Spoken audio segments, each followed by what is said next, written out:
this week's All About Stillwater Show, I hang out with Kevin Zamborsky. Did I get that right? Yes.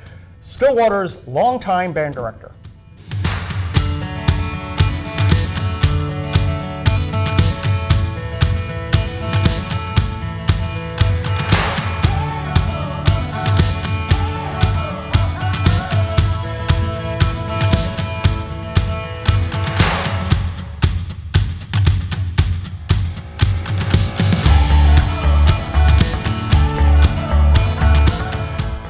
This show made possible in part by Bradshaw Center, Stillwater's hub of innovative business, and Drumright Dental Center. A smile is the prettiest thing you can wear. Don't be discouraged when buying a new vehicle. Jansen's has transports arriving almost daily with new cars and trucks. Our lineups are changing, just like the all-new redesigned Tundra and Sequoia and the completely new Crown. The new vehicles are nothing short of remarkable, with new technologies, greater efficiency, and higher performance. It's true, times are different, but the best technology is now. Go online, check it out, and call our highly trained sales staff to get your new vehicle request placed. Come see the difference this dealership can make. Today, I have band director Kevin, I'm going to mess this up, Zamborsky? Yes. I did it! Awesome. Kevin, you've been here how long now? This is my 19th year in Stillwater. 19 years. Yes. So, but you didn't start here. I mean, you have a backstory. Yes, I grew up in St. Louis, Missouri, in a very successful band program there, and I went to Northwestern University in Evanston, Illinois, which is outside of Chicago. And from there, I spent 5 years working in Virginia as a middle school band director and assistant high school band director. It's been all over. And then I left there to get my master's degree at Ithaca College in New York, upstate New York, and ended up here. Wow. And that was before the 19 years? Yes. Okay. Yes. You're younger than you look. So, obviously the band in Stillwater is like epic. I mean, how many kids are involved in this program? So in the high school band, we have about 145.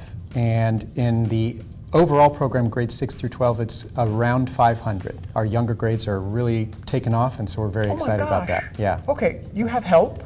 Oh, yes. Okay. Yes, we have some good help. Thinking you look very tired. Yeah. I'm a brass player by trade. I grew up as a French horn player, and but we are very fortunate here in Stillwater. I've got 3 amazing assistant directors that I get to work with every day. One of them is a clarinet player, so she takes care of most of our woodwinds. Another horn player who helps me. We kind of team up on the brass, and then a percussionist who takes care of all that. And they are amazing teachers, legends in their own right. And we're very, very fortunate to have them here in Stillwater.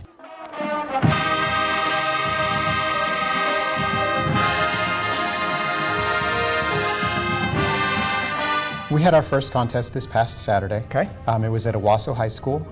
There were 20 bands there from around the state, and I think there were some from Missouri, and that might be it. Well, this is like a big Arkansas. regional event. Yes, Missouri and Arkansas we had some groups from those 2 states as well.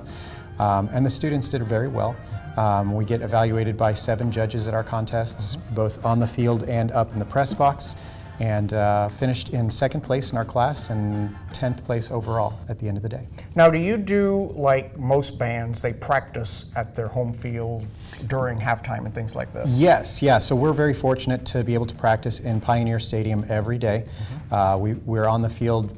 We've got kids setting up at like 6:45 in the morning, and we're there until about 9:30 in the morning. The neighbors must love you. They do. We don't fire it up in terms of music until about 7:15, so we give them a little bit of extra sleep. But we're very fortunate that we get to rehearse there and step away from the band so that we can see and hear things the way that judges would see and hear us at a contest. Wow, that is. So what was the theme of your competition? So our show this year is entitled Where There's Smoke. Okay. And all of the music has some relation to fire. Band competition is different than an athletic competition.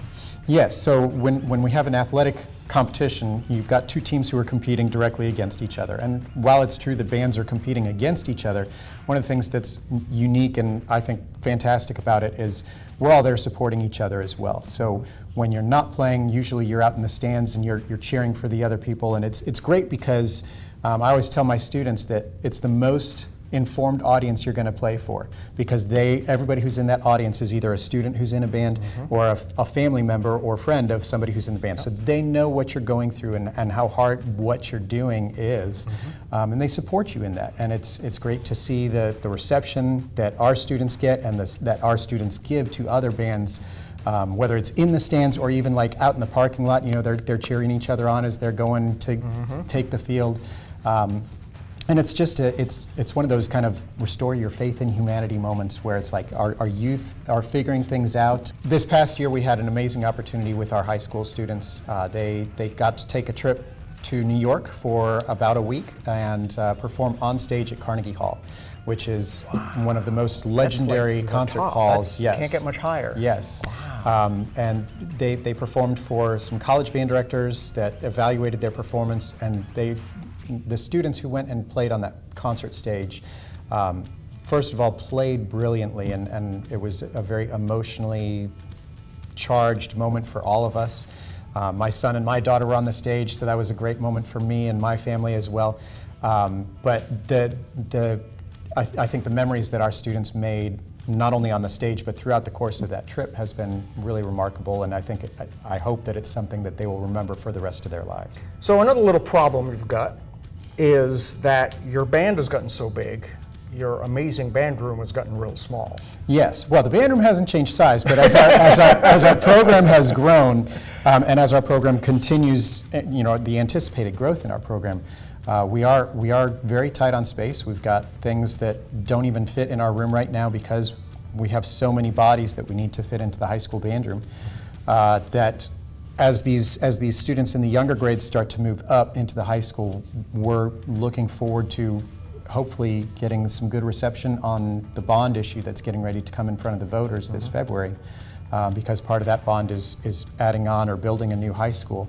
And that's much needed space for, at least for the band program and probably for the other arts programs as well. Well, it's very limiting when you have such a successful program and you can't grow. You're kind of stuck. Yeah, there are certain ways that we like to have things set up in our room, and we can't do that with the limitations that we have. The high school band room is actually the smallest band room in the district right now. So you have a very full schedule this year. Yes, in addition to all the football games, which have been kind of front-loaded on this season, we actually only have one more home football game left. But this coming Saturday, we're at Mustang for the Mustang competition, and then next Saturday is Union High School.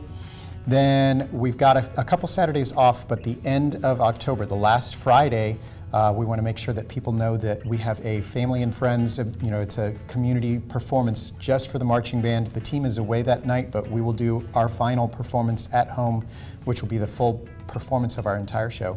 And then the following Saturday is the Oklahoma Bandmasters Association State Championship. So that's the last Friday and Saturday in October. So that's like a full concert. It without is. the football team. Yes. Now, what about when we move indoors? So Christmas and those kind of concerts. Yeah, so in November, we'll have a beginner demonstration concert, which is kind of a very low-key thing, just kind of a way for our 6th grade students to get their feet wet and understand what a concert's like, and for the parents to get an idea of what your kid's been learning so far. But then December 6th will be our middle school and junior high holiday concert, and December 8th will be our high school holiday concert. So that's a Tuesday for December 6th and a Thursday, December 8th. Well, congratulations for all you've accomplished, and I wish you luck on this year. Thank you. Thank you so much, Kevin. Thank you. Stay tuned. Did you know this show is also a podcast? You can listen to it on almost all of your favorite podcast apps. Be sure to like, share, and subscribe so you never miss an episode.